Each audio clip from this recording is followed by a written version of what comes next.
Alrighty, welcome to another glorious episode of Tons of Fun. No Julian, and who's that bald guy? Not really bald, but he's got some hair on top. He's cool. And also, Peck still doesn't have a camera. But until then, we're going to do the intro. So here we go, ladies and gentlemen. We'll be with you in just a moment.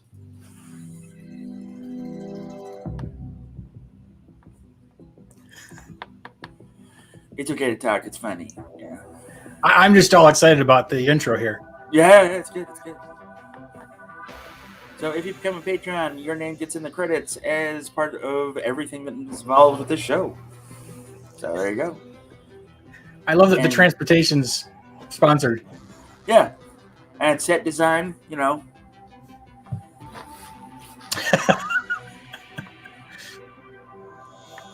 Yeah, that happened. I like it. I like it. Thanks. And we don't ever get hit with copyrights. That's even better. It is a thing, yeah. It's a thing, man. It's a thing. Alrighty. So, boom. Here we are. So, welcome to another episode. Today is not going to feature interlocking bricks. Or it will, but not like as much as it has been over the last month. My name is Jeff. Maddie is to my right. And then everybody knows Kermit the Frog. And then we've got my buddy Don. And our new face, Dana, who's not really a new face to me at least. But maybe Don, it's a new face. And other people that are here. What's up, Jeff? Not much doing the show. So, we do the thing that Old Grey Bricks does. We talk about what we've done for the week. And then we'll jump right into the topic. I'm going to start with our super special guest star, Dana. What'd you do this week, Dana? So I work in conjunction with a group called, and I know we didn't want to talk about interlocking bricks, but they're called Bricker Builds, and they do some stuff with interlocking bricks. I know. Wait for me to kill your vibe of not talking about Lego, but this is what I've been working on this week. I finished it up today. It is this nice life-size Captain America shield. Eventually it'll have straps on it so it actually can be held. So it kind of goes along with our topic as far as cosplay goes, because I actually know a guy who is the assistant manager of one of my Lego stores, and he won a Captain America costume. And so he's a big Lego fan, so he's using that shield for his shield, and then he even has a Lego built Thor's hammer to go with it, so he's doing the whole Captain America Endgame thing. So that's awesome. Cool. And then I got this big old bag of bricks and pieces today. Notice a little line in there. And these are actually to build my copy of Thor's hammer. So that'll actually be my next project. But that's awesome. About it for this week for me. Alrighty. And let's see. I got to exit us out of... no, it's not the right button. So, Don, you don't have a camera yet. And usually we put you on camera and you show us what you're doing. But apparently it's not a thing we can do right now. Not a thing. But Don, what have you been working on this week? It's okay to talk about the Lego projects that you've been working on. But right now I'm still working on my proof of concept of our cyberpunk thing and doing a little kind of Chinatown vibe to it. So I've been stressing over that. That's good. This hobby should definitely cause stress. I'm glad that we're doing it right. Wouldn't be a hobby otherwise. That's right. All right. And Kirk Wilson, Kermit the Frog. What's going on, buddy? My week has been pretty busy, I would say. I've been working on like rearranging my room, which looks much different compared to the last time I was on here. Did you have a girl come over or something? Huh? Did you have a girl come over or something? No. My name was changed. I just noticed that in the corner. Great. No. I'm working on changing stuff for. You trying to get a girl to come over? Not really. Who cares about that? I'd rather have all my nerd stuff in the back. Just do that. All right. Okay. So I'm working on that, trying to get that set up for the channel when I get that kicked off, which should be very soon because I have to work on a very important video for Vision Bricks that announces that, hey, I'm switching channels. Do the thing and subscribe if you care about stuff.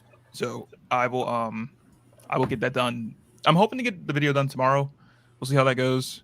Along with like some other stuff that I have to do that's channel related. That's awesome. Yeah. I'm happy to hear it. And let's give some hellos to everybody in the chat. We've got Seth. Hey, Seth. Good to see you. We've got Joshua Lichtenberg, which I'm pretty sure is Joseph. I could be wrong. We've got Brickman Mosaic Art. He's doing the mosaics. We got Canadian Jeff. And we've got Rick from Brickham's Den. Good to see you guys. Melissa, my auntie is here. Hello. And my mother is here. Hello, mother. Hi, Ma. Yep. So, Maddie, that means you can't go on about that lesbian adventure you had once. Also, it's your turn. What'd you do this week?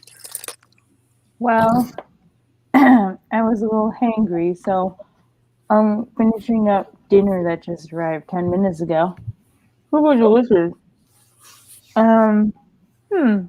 In the Lego realm, Yeah. been working on the other side of the train mock, right? Check that out. Oh, so cute. So hard That to is see. cool. I love that. Yeah. It's when Harry Potter looks across the trainway and he's like, "Oh, there's that hot brown girl in the diner. Like, what am I gonna do?" So here's the diner, and then down here, I decided to do like a little. Oh, there's a mirror. Dobby's gonna go in there. Oh, but Dobby's over there on the bed. Where? He's over there on the bed behind me. Oh, I don't know. Wait. On the bed? Yeah, I'm Dobby. His confused. dog. So, run, Dobby, run. So I'm super excited to have these two pieces kind of like together, right? Because they're both the same size, and then it'll be like a complete platform like this. But then when you put them together, Ooh. it's the same. Ooh, It's well, I have nice. to take off these things here, whatever, the plates, and it's the same dimensions as if you were to put real train tracks in the middle. That's fantastic. Maddie. So once this is built up and this is together, it's going to be two scenes in one. Mhm. Anyways, Nice. Also, That is Dobby cool. is no longer in the mirror. He is What right do you- here.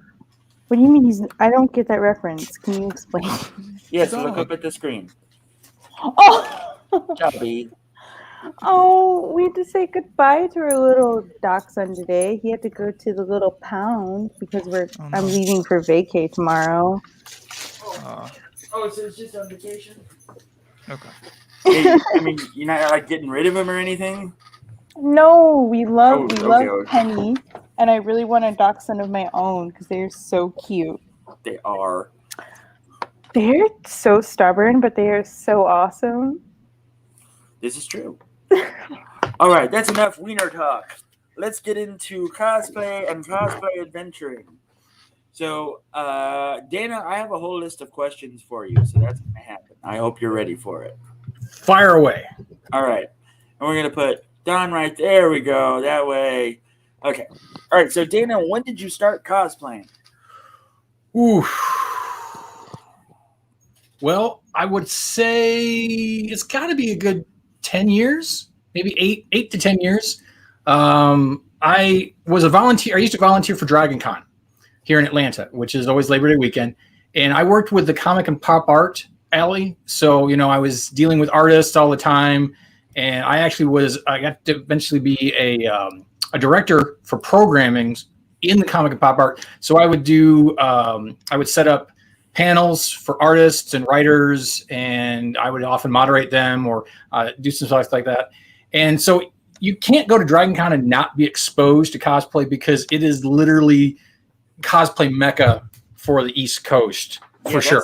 That's the thing, right? You got Seattle, and then the East Coast is like DragonCon, and even then, but everybody floods Atlanta for it. Okay, so. Exactly. So you can't go to Atlanta and not be exposed to it.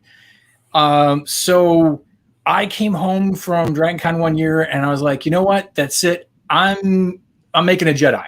I'm like, I want to make a Jedi costume. Awesome. So from beginning of September to the end of October, I banged out a Jedi costume. Not really knowing that there was like guidelines that I was supposed to follow, but just kind of went with my own flow. So it's technically my robe is too short to be Rebel Legion approved, but that's a whole nother story. And so then literally like every year after that, I would start making another costume for DragonCon, because the following year I wore my Jedi costume to DragonCon, and then it just kind of spiraled out of there. And every year I kept making a different costume for DragonCon. I think the year or two after that, I started making a helmet, and that kind of. Manny's got a question though. What do you mean? There has to be a specific length for the costume that you made, like. Okay, so specifically for Lucasfilm licensing, LFL, or so that's going to be there. There are 4 or 5 actually, depending on how you classify them. So there's the 501st, which is the Empire. There's Rebel Legion, which of course is going to be your Luke Skywalker, Chewbacca, Han Solo type scenario. Then you're going to have the Mandalorian Mercs, Costuming Club, MMCC. And then you're going to have the Droid Builders. And then there's also Dark Empire, which are all Sith type scenarios and stuff like that. They have requirements to be an officially approved member. So as opposed to you just, creating a costume and it's made out of cardboard and some spray paint, and it really doesn't look great, but you had fun doing it. That's cool. You can't be an official license or an official member of one of the groups unless you meet specific costuming requirements. And there are different levels. Me? Oh no, not at all. Not at all. Not That's at all. horrible. Like, what if some little kid made a beautiful costume, but it was like 0.025 centimeters too short? Well, see, there's different levels. I mean, you can make a generalized costume and nobody cares how well you do or don't do on it. I've seen everything from literally duct tape and cardboard costumes at DragonCon to full-blown, they walked off of a movie set quality costume. So it doesn't matter that you make it with, however you do it. If you're wanting to join one of the costuming groups, and I believe there's even specific requirements for like G.I. Joe costuming groups and Marvel costuming and DC costuming groups, that you have to meet specific costuming standards to be an official member. I mean, you can do stuff, but yeah, that's a thing. Right, it's definitely a thing. Yeah, that's only for if you want to be a member of those groups, though. So correct. You don't have to follow their guidelines. You can do whatever you want. You can do cross-up mashups. I mean, some of my favorite things at DragonCon are like when they take Disney princesses and Jedis, or there's a whole bunch of dudes running around as Princess Leia or something like that. You can do whatever you want. Whatever you're doing is having fun. It's just if you want to be part of an official group, you have to meet certain criteria, and that's not for everybody. By no means is that for everybody. Well, there was that little girl at, I think it was San Diego. No, it was DragonCon, where she was dressed up as Jenner, so she couldn't have been more than 7. It was Star Wars Celebration, and she was running around giving every Princess Leia a mock-up of the plans to the Death Star. Yep. So that's creepy. Yeah. So that's you make a lot of friends, you see a lot of cool stuff. So what is one of your favorite cosplays that you've ever seen? We'll go into that now, I guess. That I've ever seen? Ever seen in person, eye to eye. Whoa. Yeah. That's a tough one because DragonCon has, literally, like I said, you have everything from cardboard and duct tape to full-blown movie quality costumes. There's so many crazy things. I will say that one time I saw there was this gal and this guy who were walking through, and she had a full-blown Sigourney Weaver load lifter. Oh shit! Yeah. No, seriously. It was. I don't know what it was made out of, but she was strapped up in it, and as she moved, it moved with her. She was probably standing 10, 12 feet tall in this huge load lifter.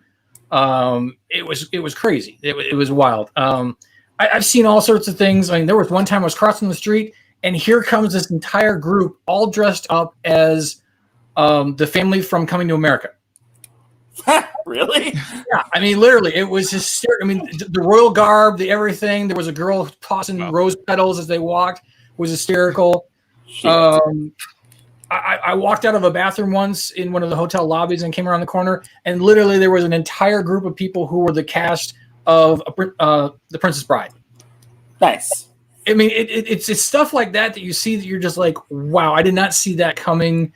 But then there is some stuff that stuff that I don't even know what it is, and you just see it and you're like, oh wow, that group of fairies that I have no idea what they're from look amazing. I did see a Raceland, gold painted makeup, the whole 9 yards, the lenses in his eyes, the staff would glow in the end. It was fantastic. There was a the Dresden Chronicles. Dresden? Yeah. There was Dresden. He had his cane, he had the staff, and the ball was smoking and doing all this stuff. It was crazy. Maddie's got another question. My question then, you said that there's stuff that you didn't even recognize. Yeah. So what is your opinion on, it happens a lot, like I've never been to a convention, but furries? And because like I have a friend who does the furry costuming, and what comes out of it is crazy.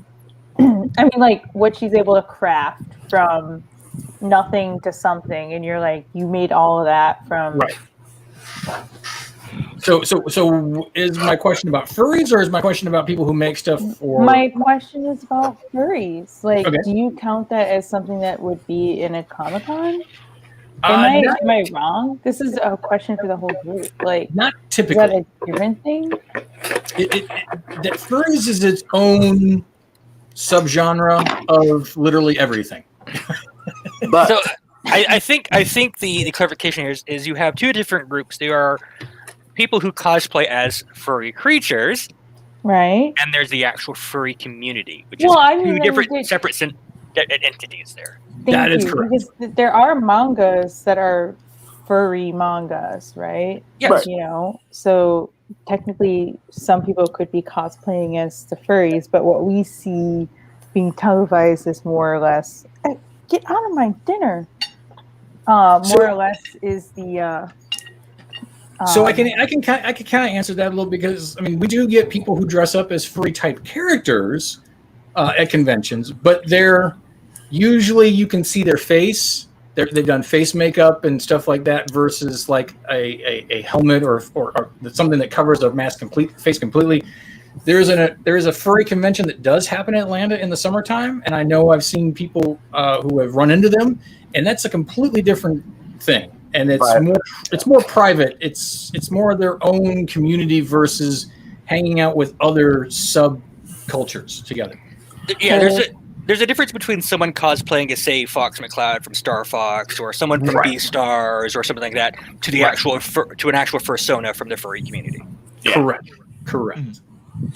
And they don't have they're not in giant mascot costumes, so that's a plus too. Just saying. Yeah. And they're not looking to make their own costumes, dude. You're right. And there's an excellent episode of Entourage that I can suggest if you're really interested to know more about the furry community. That is one fandom we will probably not be covering anytime soon. But your question about making things, that's part of the whole thing. Is like for cosplay, is making their own costumes. Right. That's one of the things that I was looking at and just laughing at. And there was a great show on Sci-Fi a while ago that was about cosplaying and some cosplayers that were featured. And like one of the guys was like, I learned to sew so I can make a Battlestar Galactica, appropriate jumpsuit. Absolutely. Like, what skills have you picked up from having to make your own costumes? So back to the when I was decided to make the Jedi costume, I had learned to sew when I was a kid. My mom made me learn to sew for whatever reason. So a sewing machine. But then I even had to take a home ec class in junior high. And so, I made a stuffed animal or whatever, something like that. And so, the sewing machine is pretty basic. And so actually when I started making costumes, I went out and found on Craigslist this 1946 old sewing machine that with a swing up table in the whole 9 yards. It doesn't have any fancy bells and whistles. It just sews a straight line. But for 99% of what I'm doing, that's all I need. But after that, I learned how to do fiberglass and 3D printing and all sorts of fun stuff like that. Lighting, electronic lighting and stuff like that. And that's really what it comes down to, is when you start doing costumes of your own stuff.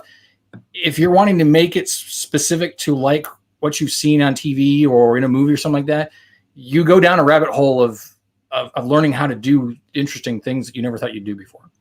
Well, I think that's what's really cool about this whole uprising of like Comic-Con and other things, like people who are doing small miniatures and stuff, is it really is an art form. And you know, as you guys know, I work at a museum, and in the modern art gallery there is a chalkboard from the 1900s, and this artist had found it at a thrift store, and his whole mission was to recreate the chalkboard exactly how he found it. Right. And you couldn't tell. You couldn't tell which one was the fake one or which one was the real one, because there are people out there who take that kind of attention to detail. And I think that is a hobby in itself, because you can, I mean, you get lost in the painting and the process and the building and the putting together and making sure it fits your body correctly. Or somebody else's body, for that matter. Because there are a lot of people out there who all they do is make props and costumes for other people. They don't even cosplay, but they made a business out of making stuff for other people.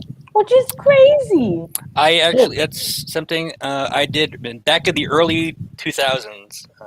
I did that for about a year and a half. Was sew a bunch of costumes for people for cosplay. Gotcha.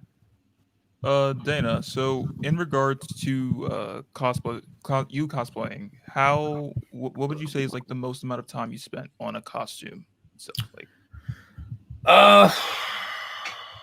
I'd probably say when I made my Mandalorian costume. That was like the next thing after I did the Jedi. I was scrolling through something and I'd seen something or heard something, and somebody's like, "Oh, you can make your own, Mandalorian helmet." And so I found some forums and stuff like that, and I saw some guy who had a little bit kind of a hodgepodge tutorial or just examples of what he was doing. And so it was cold, and I thought, all right, what else I got to do? I'm going to go ahead and make this helmet. So I went ahead and made this from scratch. Oh wow! So the only thing that's been purchased on this that I didn't do is the visor, but otherwise everything else, it's all custom done specifically by me. This was all done with cardstock, or like manila, like the same consistency of a manila folder. Okay. Cardstock. So I crafted it, formed it, fiberglassed it, resin, bondoed, sanding, more sanding, and finally got the helmet done. And so my wife's like, "So you've done the helmet, you can do the rest of the costume?" And I was like, "I guess I am now." And so it probably took me so I did that in December and January, and I finished the whole costume with a jetpack and everything by September. So it took me about 9 months to do the whole costume. So basically, your wife enables you to do all of the fun things that you normally would do. And she's totally an enabler. Yeah. Yeah, she totally really is. Yeah. You have kids? 5 cats. That counts. It counts. I guess that counts, but damn, I'm just thinking, if my dad had a sewing machine, because some of the Halloween costumes he made us were phenomenal, but if he had that kind of time and not 6 children, what he could have crafted in 9 months instead of a baby. Oh yeah. Well, that only takes like 2 seconds for him to get the ball rolling. But, it takes. Ew! Don't make me throw up my dinner. You have 5 siblings? Yeah, I have 4 brothers and a sister. Wow! All right, that I did not know. I'm another one of a big family. I have. Let's see. There's my older sister. 2, 3, 4, 5. You have to 6. count. Yeah, I have 6 siblings myself. Nice. We're on the same page. Yeah. We'll do an air high five. There you go. Yeah, you can't see mine, but okay. But I I have thought you knew negative this about 1 me, Dana, siblings. because 4 brothers. That's how I had that huge collection of whatever around me, and also why I have the Green Grocer, which is the last Lego set my parents ever purchased for anyone. Wow. But wait, so you used cardboard? Did you do paper mache? So I have done paper mache things, but nothing at this point in time would be necessary for paper mache because it's too fragile, too flimsy. There are better things to use than paper mache. So then how did you do the shape on that helmet? So like this helmet, so this is a good example. Now this one, there was somebody who had a template, and I just basically cut pieces and worked around and I'd had to do some molding and some stacking and sanding, a whole different process. But now this helmet is actually the same. It's actually an upscaled Lego helmet. So this is a Benny's helmet upscaled. Yeah. So what I did is I actually took Benny. Who's Benny? Anyway, so what I did is I took a 3D file from L-Draw, which is a early digital 3D software for Lego. I took the helmet from L-Draw, took it into a piece of software called SketchUp, and pulled out the inner guts of it so that it would fit my head, as opposed to it being on a minifigure helmet or head with a little, the stud on top. And then I took it into a piece of software called Pepakura, which is a Japanese software that basically flattens all the pieces to the helmet. And you can print it out on paper and then transfer that to either cardstock or transfer it to foam, depending on what you want to do. I did it to cardstock. And you basically, you remember like the little paper dolls when you were a kid, or the little paper construction where you like tab A, insert into slot A, into slot B. That's how this helmet was made. So it was a giant paper helmet, and then from there, a layer of resin on the outside, layer of resin on the inside, fiberglass it, more resin, and then Bondo and sanding galore until it's got the nice shape to it. Because it started out with edges, hexagonal, I think. Yeah, that's awesome. So obviously you do Star Wars cosplays. That's the thing. Yeah. What others have you done? Have you done anything from like comic books or other science fiction IPs or anything like that? So I've done a Dread Pirate Roberts, because no one would surrender to the Dread Pirate Dana. That's, and it's relatively easy to do. You get the thing. It was, but I did sew the whole thing. I did make the whole costume. That was the first time I got to work with leather. I actually did molded a leather mask to my face, which, because I couldn't find I couldn't find a mask just to buy. So I'm like, all right, I'm going to have to make my own. And what was funny is that the first one I made wasn't quite, it didn't fit the way I wanted it to. And so I had to redo it. So I wound up with two. And I was at DragonCon one year, and I didn't have the costume with me, but I did bring the second mask with me, and I got Carrie Elways to sign it. And he actually wrote on there, because no one would surrender to the Dread Pirate Dana. Nice. That's nice. So I've done that. The Benny costume, lots of Star Wars. I did a mummy, and I've also done a mad scientist. Those have been more of a Halloween thing. I did wear the mad scientist to DragonCon one year. That was actually kind of fun. That's awesome. That's fantastic. Cool. So Sorry, go ahead. Sorry, go ahead. I was just giggling because I definitely dressed up as a sexy scientist once, a sexy mad scientist. And let's just say I had like the black leather gloves, and they were very thin, and they went up to my elbows, and then I had like the lab coat rolled up, and then whatever underneath the lab coat. Although the black leather gloves are nice, but it would have been better. I think you would have pushed it up a notch if they had been black rubber gloves. I know it would have been great if they were latex, but we actually have in Illinois, there was a science surplus store, which is actually where I got the lab coat. Wait a minute. A what? A science surplus store, kind of like awesome. Kind of like an army surplus store, but for scientific equipment, like beakers and lab coats. And Did you really give beakers? I have a whole list of questions now. I'm sorry. Mad scientists are us. Yeah, so like when you picked up the lab coat, was there like blood stains on it or anything? Or like, no. Nothing so gory as Probably that. all new. It was just probably cheap. Like it was like the stuff that they couldn't sell because there was like one small thing wrong with it. Right. Or somebody got stuff in volume or something like the lab coat is literally, I think it's like a double or triple XL, and that's the only size you could get. But it didn't. But you're wearing it over a bunch of other clothes, and then you're putting an apron around it and tying it. So you want it big. So are they saying that all the scientists are like extra skinny because they only had triple? It's entirely possible.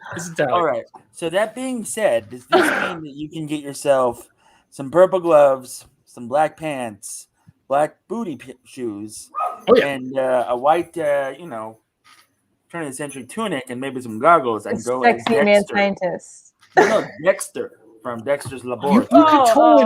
could totally do a Dexter costume from there. You could even get the slide box and slides to carry around with you. Nice.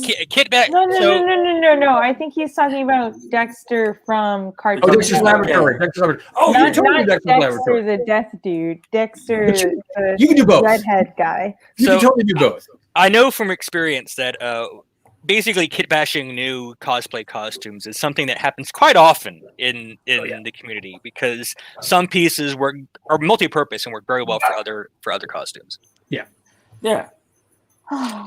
So, all right. So we got that out of the way. So I've seen Doctor Who. Nice, Kurt. Love it.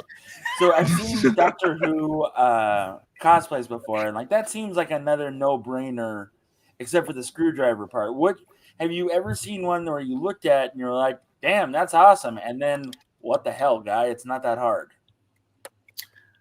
I'm asking you to critique someone without naming names. So like you mean like they kind of phoned it in, but they did a good job, or no, like they did a good job, and then on the other aspect, there were the people that did a horrible job. Oh, all right. So this is a rabbit hole. There is a motto in DragonCon that we do not judge your fandom. And everybody is very open and accepting for everyone's costumes. Now, that all being said, I have seen people literally. Are you kidding? There's gatekeepers in that community. There's got. Oh no! You want to experience something like you've never experienced it before?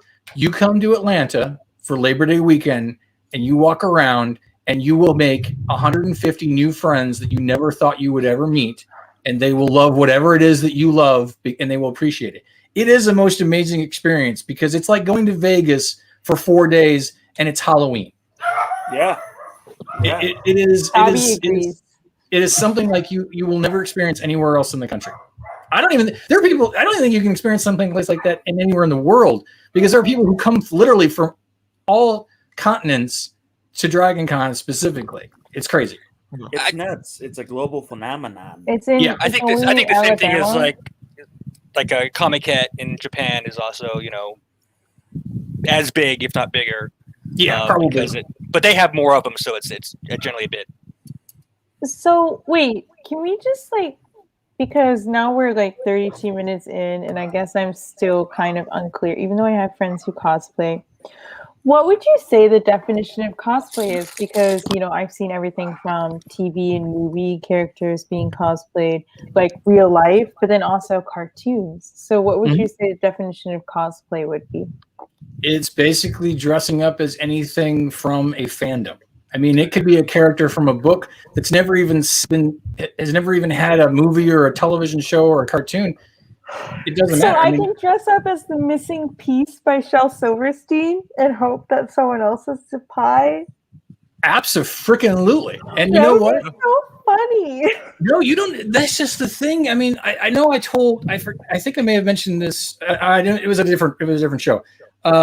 I was walking around and I was hanging out with some friends of mine who were drawing, and they were looking for a place, and they found a quiet area and a quiet floor that had a little lobby area in one of the hotels, and we were sitting there and they were going to be drawing. And the next thing I know is all 50 to 100 people showed up in different variations of different characters from the show Archer. Are you kidding? I swear to God, it was the most amazing thing I'd ever experienced. Oh my God, did they have the secretary when she was fat and then skinny and then fat and then skinny again? Literally, there were 6 of every variation of Pam from every episode. Oh, Pam, that's her name. Yeah, Pam. It was amazing. I mean, and there were people who just had box heads, so they were the box head look of a character. People who had their faces painted to look like they were cell shaded 2D. People who just wanted to go full blown I'm Archer in human form who would be in a movie. As long as I kick ass at whatever I'm doing cosplay wise, I'm gonna get a lot of people who are that's awesome. Or even if you even to Jeff's question, you could phone it in. But if you at least do it and you're true to what you're doing. Like, you may not have the best skills, you may not have you may not even be the right gender or the right height, but if you are giving it your all, you will be accepted and appreciated, and you will find other people who are like, oh, dude, we got to do this, or we got to do this more, or we got to do a group thing together. And it's weird. It's amazing. The cardboard box Transformers spring to mind. Oh, yes, exactly. The Prime box was hilarious. Yeah. Well, there's even a group of people who do all these Marvel characters, but it's all cardboard boxes. Yeah. Oh wow. I was crazy. going to say the straight. I've seen it comes up in my feed quite often, but like the straight dudes who go as their favorite female characters. Oh, gender or And cross-gender. then you is huge. look and you're like, whoa, that is an art form to change your gender, but then also be comfortable doing that and walking around in heels and fake boobs. Like, Yeah, gender bent cosplay is big. Oh, it's gender huge. bend cosplay is hot. It's huge. It's It's huge. hot. I can say from personal experience that walking in high heels is not for the faint of heart. It's not. No, fun. it's not. It's not fun. Well, I mean, so like the reason that I brought out the proton pack, right? Yep. Which is awesome, by the way. Thank you. Yes. So Ghostbusters cosplay is a big thing. It Mhm. really is, and this is a Spirit of Halloween proton pack, right?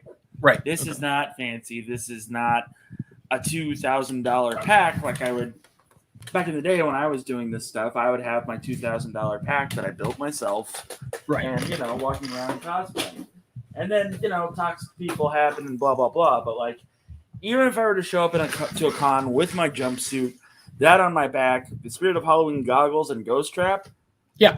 nobody would give a shit. Nope. It'd be like, Not hey, at all. yeah, awesome suit, man. Like, Yep. and that's one of the things about the cosplay community that I wish more fandoms were like. Because, Well, I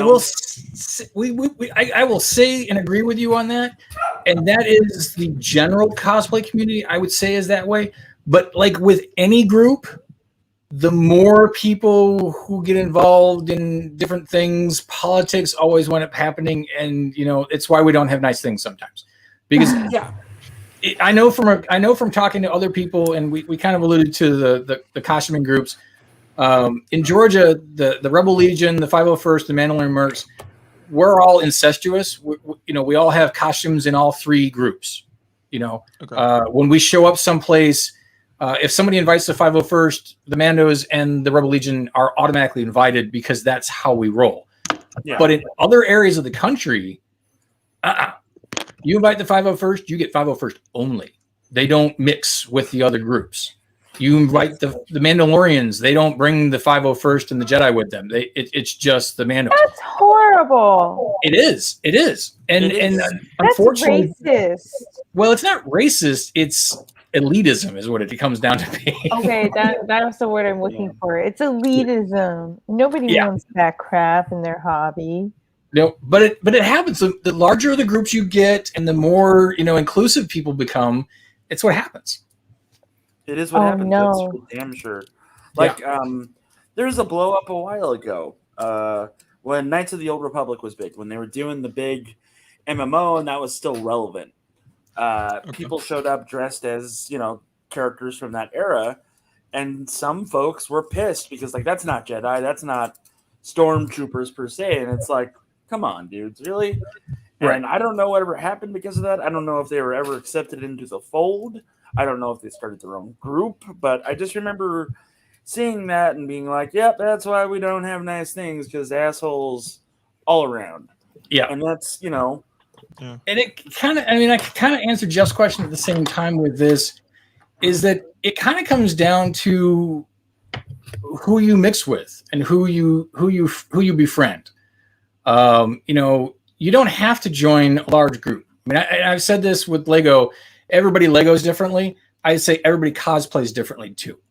You may want to join with a group. You may want to do your own thing and never be with, not dress up with other people or go to events with other people. You just do your own thing, and that's cool. You don't have to be associated with a group. That's one of the things too that I've come to appreciate. Like, my circle is my circle. You know, I've got like 9 people in said circle that I know that I can talk to about whatever hobby I'm working on, whatever it may involve, and be like, how the fuck do I do this? You know, and 4 of them, 5 of them are here. Usually it's 6, but and even with Dana, when I've asked you about stuff and building, and like you've just been like, check this out or try this, which is an exciting thing to do. Like, one of the worst things that we can all hear as builders, as cosplayers, as fanfic writers, as motorheads is, what you should do. That phrase alone means that I'm no longer going to listen to you ever, because I don't give a shit at that point. And in cosplay community, I'm 75% sure that happens, but more often than not. But hey, have you tried using this material instead of that material?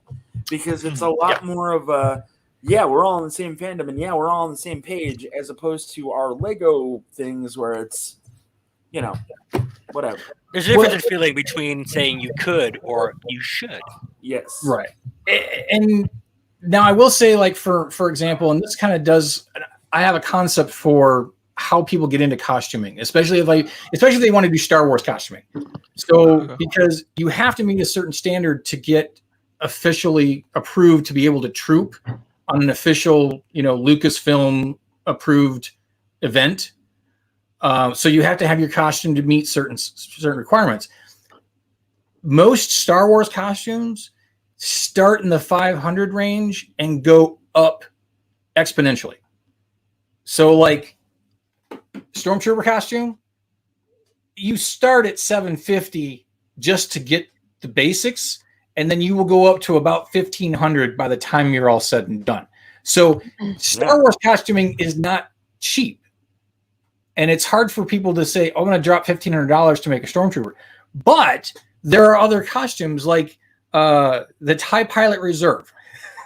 You will see so many TIE Pilot Reserves because it is the easiest costume and the least expensive to make. Or Jawas. Jawas, you can build a Jawa costume for like $100. I thought you were going to say Rhea, because her costume seems pretty easy to do. Her staff is complex. Complicated. Yeah. It's complicated. You got to get somebody to 3D print you most of the pieces for that staff. Oh, go to Home Depot. I've seen a lot of people make that at Home Depot. You can, but again, it depends on if you just want to make a Rey costume. You can go make a Rey costume for $50 going through, the Goodwill store. But if you want to make it, movie quality to dress up and go to the hospital and visit kids with cancer, your little BB and your little sword thingy. You're going to spend some money and you're going to spend some time making sure that your costume looks like Rey, not a variant. That's the thing too, is that like when I was Ghostbuster cosplaying, I had my flight suit. I had the right flight suit. And for years I had the wrong pads. The pads are volleyball pads. Right? And like, so I eventually got them, and I eventually got everything situated on the flight suit. And that was, by the end of the day, it was like $300 just to make sure that it was all set. It was all the way that it needed to be. My little name badge, because I wasn't cosplaying as like Bankman or any of those. It was McAwee because of the way that cosplaying works in the Ghostbuster world. Right. And so then I started making a proton pack. And then I went, holy shit, this is expensive. Because I rewired it wrong, so the lights wouldn't go. So, and I was there, and like my buddy was like, Jeff, we gotta talk about your proton pack. I was like, okay.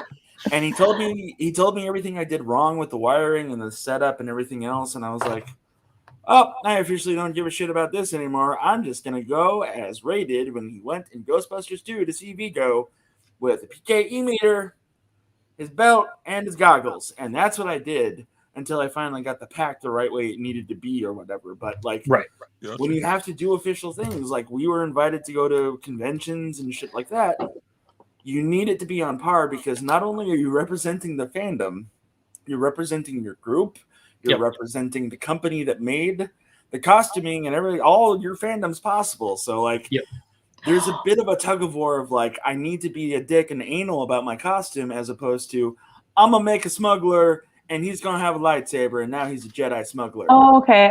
I understand now. I get Mhm. it because, like, let's say someone who made their costume is like photographed at an event, and it's not correct. Like, there's like something different on the badge, or the color is a different color. Someone's gonna recognize it because the general. It's like, oh, this generally looks like Darth Vader, but he's blue. Right. Like, that's not chill. And that's where it all comes down to. It's where you're going and what you're representing and what you're doing. I mean, if you're Right. going to a convention just as a fan to hang out, you can do whatever you want and no one cares. If Right. you're joining a group who is sponsored and acknowledged by a property, then you have to meet specific requirements to represent them, because That's wild because you're spending your own money to do that crap. You right. know? But you also got to think about That's copyright. fandom. Yeah, that's fandom, and that's copyright. It's that kind of stuff. It's Well, it's Lucasfilm owns the rights to this image, and Yeah. so if you're going to represent them, you need to make sure that it looks correct. exactly. So And that's the thing too, is that like all of the Jedi that do Jedi cosplay, as far as I know, Dana, correct me if I'm wrong, they don't do the Jedi on the run in the way that I would do a Jedi on the run, which would be dressed as a smuggler right, with the Kanan lightsaber. Jarrus, Kanan Jarrus, for example. Yeah, Right, exactly. They have to do torn up robes and like looking disheveled and stuff like that. And they're in the plan, but mine would be like off to the side, being like, "Yo." So yeah.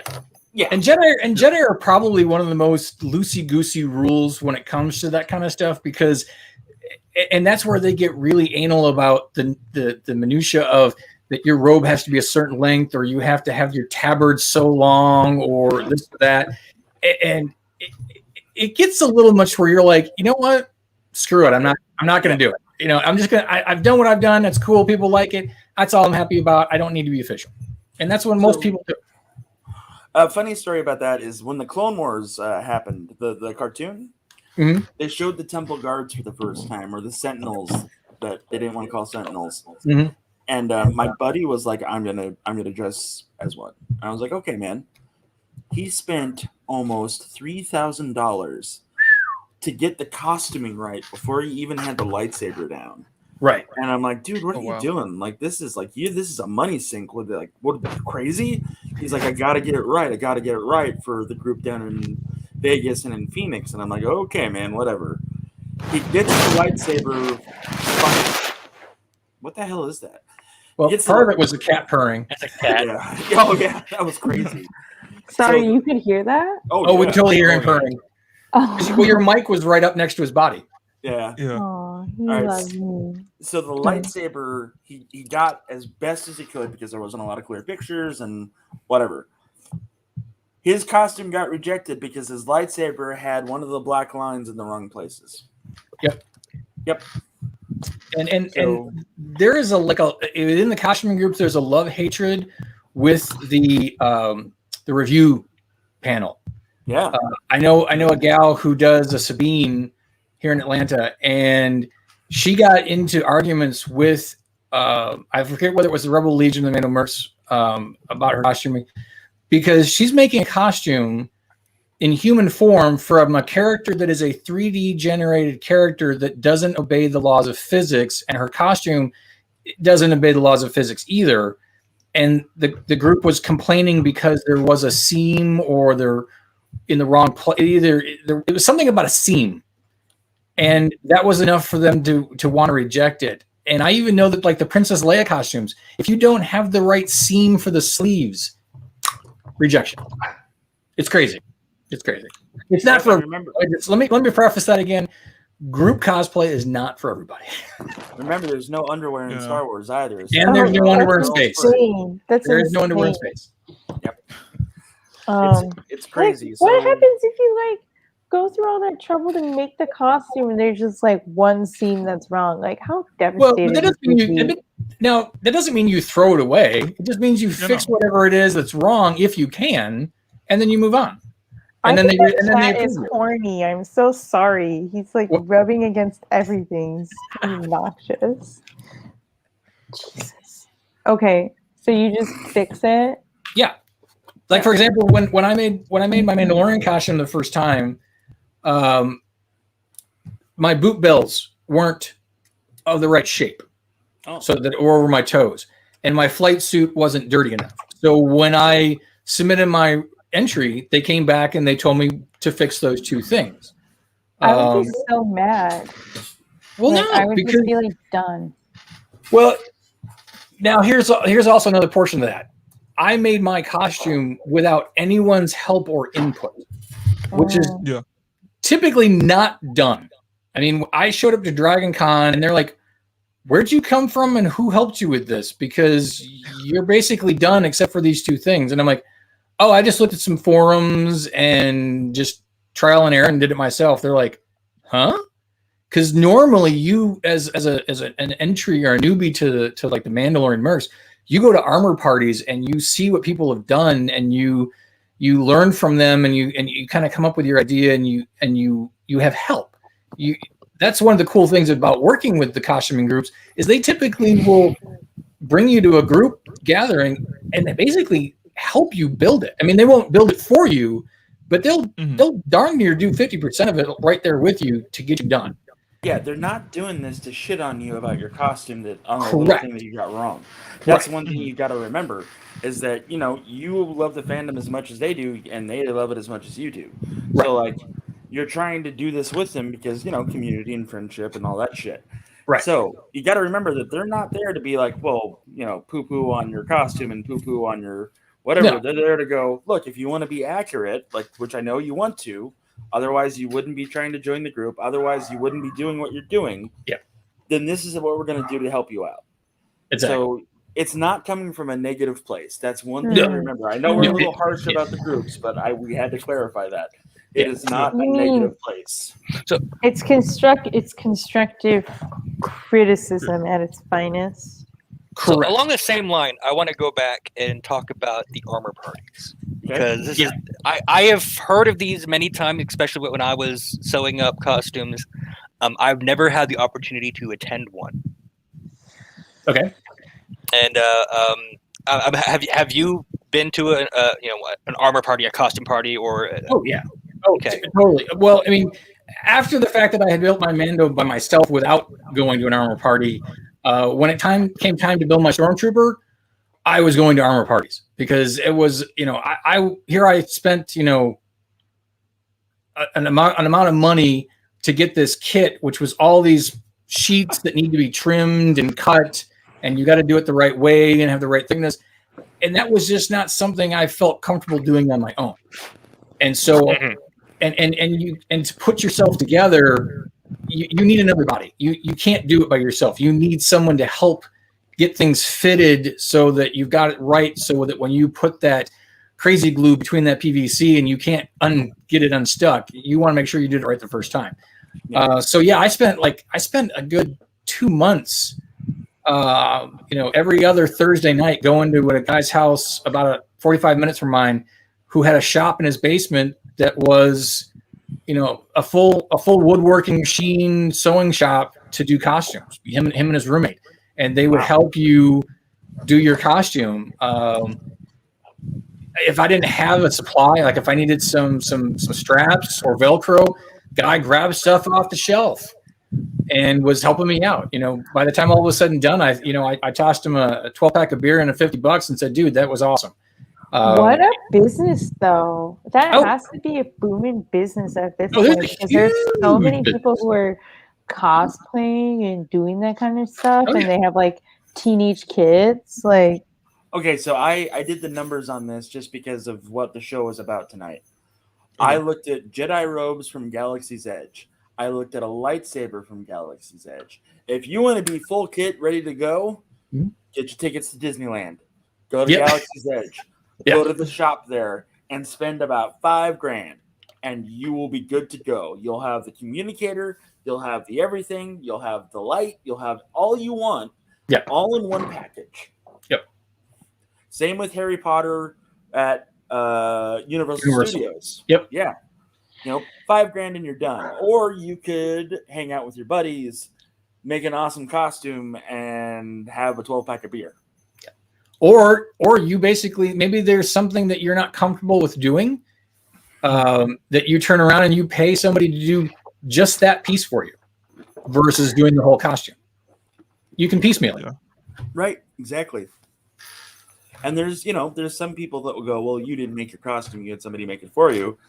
And then you just tell them, go fuck yourself and move on. And you know what? At the same time, though, there are certain things that it's hard to do on your own that you might. Yeah. I mean, my Imperial Officer, which I mean, as far as one of the costumes that I wear that I get just as many compliments of my Imperial Officer as I do as Benny, because Benny's fun, but I look like an Imperial Officer. I was going to say, you look like an Imperial Officer right. minifig that I sold. Yeah. I was like, you look like one of those dudes. You just need a hat. Yeah, I've seen your Jedi cosplay, and it's awesome. Like, you look like you're about to be Order 66th. Yeah, because of just how well a costume it looks, and it's fantastic. Yeah, but in the flip, so the Jedi, I did everything but the lightsaber. The lightsaber I bought, and the boots I bought, and the belt I bought. Yeah. But for the officer, that's all purchased. Boots, pants, jacket from Cosplay Sky, belt and the rank bar from somebody else, the code cylinders from a guy in Italy. I built my code cylinders originally myself out of chalk holders, but because I wanted to get the next level of costuming, I had to get official tool or ones that looked actually from the movie versus making my own. The hat came from an official Lucas approved or Lucas film licensing hat, archive hat. So I bought the entire thing, but nobody ever stops and goes, "Oh, you didn't sew that yourself." Nobody ever does that. Yeah. Now here's a question I have. I know I haven't spoken that much. So in regards to like cosplaying, now from what I've heard and from what I've seen, it seems like the option of like working on your costume yourself provides more of an experience and more like, something that you can kind of look back on as, sitting in a basement or whatever with your friends working on this costume, making it as accurate as possible. Yeah. It's a labor of love. Yeah, so I think that would probably be like a better like option because again the experience and everything that comes with that. But for someone who per se may find that a bit difficult, what would you recommend who would you recommend in regards to like, as you said, like piecemealing, like in regards to having someone else make the stuff for you? What are some things that you Google it? I mean, it depends. It depends on the fandom. It depends on the topic. It depends on what you're looking for specifically. There are independent people who do things. There are companies. Sometimes the companies are pretty darn cheap and worth the product. And then other times some of the companies are way overpriced and not worth the product. So you got to shop. I mean, it's like buying a car or looking for an apartment. You got to do your research. You got to find out what's going on and where, asking other, finding a cosplayer that you like their costume and say, hey, can you give me some tips or pointers on how you did X, Y, or Z, or who I can talk to for X, Y, or Z? And they will. I mean, I have yet to ever run into a cosplayer who would snub their nose at somebody and say, "No, figure it out yourself." They will guide you down the path of where to go, or help you, or whatever level of help you're looking for, you'll find somebody to give you that direction. Yeah. So down below, I put in 2 links: the cosplay store that Dan mentioned, as well as the dentedhelmet.com. The Dented Helmet I'm familiar with. Good folks all around, all that fun stuff, and they are open to just like, dude, you want to make some Mando armor? Come on over. We're down. Yeah. And they're a good group, and I'm sorry about Dobby. It's storming right now, so he's really upset. It's all good. And angry. So, so basically, if you want to cosplay. And eventually you'll get to the point where it's official, and if you want to join a group, join a group. Otherwise, though, it's like adult dress-up time all the time, and basically Halloween without the candy. So Dana cosplays now. I don't cosplay anymore. Don, do you cosplay or no? I've never cosplayed, but I used to do the costuming for people. There you go. Okay. And Kirk cosplays as a Kermit the Frog from every now and then. Kirk, you want to show us your costume real quick? Boom. Darth Kermit. And Maddie also is apparently cosplaying as Harry Potter. Yeah, I dressed up as Harry Potter when I had short hair. I even did like the scar with makeup and crap. And I pulled it off pretty well. But Yeah. Also, if you want to find an example, check out Bricksnap's son. Yeah, And he's you'll be doing able some. to. oh God. Yeah. I can't top that. He's half British. That is not how probably that the works. most racist thing I've ever heard you say. Yeah, he's from Alabama. All Yeah. right. He was. Martin's child was born here in the United States. I get it, but He's as much British as I am because my grandfather was British. oh my God. I take offense to that, guys. Oh, Jesus Christ. All right, so thanks for joining us on Tons of Fun, everybody. Good night. I hope we've been able to show you some stuff about cosplay and get to know Dana a little bit. And Kirk said more than 3 words, so that's a plus. Maddie knocked it out of the park with questions I didn't think of. Don still doesn't have a camera. So until next time, next Friday, we're going to be talking about Teenage Mutant Ninja Turtle action figures from the 80s to the 90s stuff. Maddie's going to be gone because she's going on vacation. Kirk's going to show up because he remembered that he likes that stuff. Dana's just a guest. He's not going to be here. And Don is probably going to be here too. Julian's going to show up because he's not going to be on his way to Georgia to see Dana tomorrow. Exactly.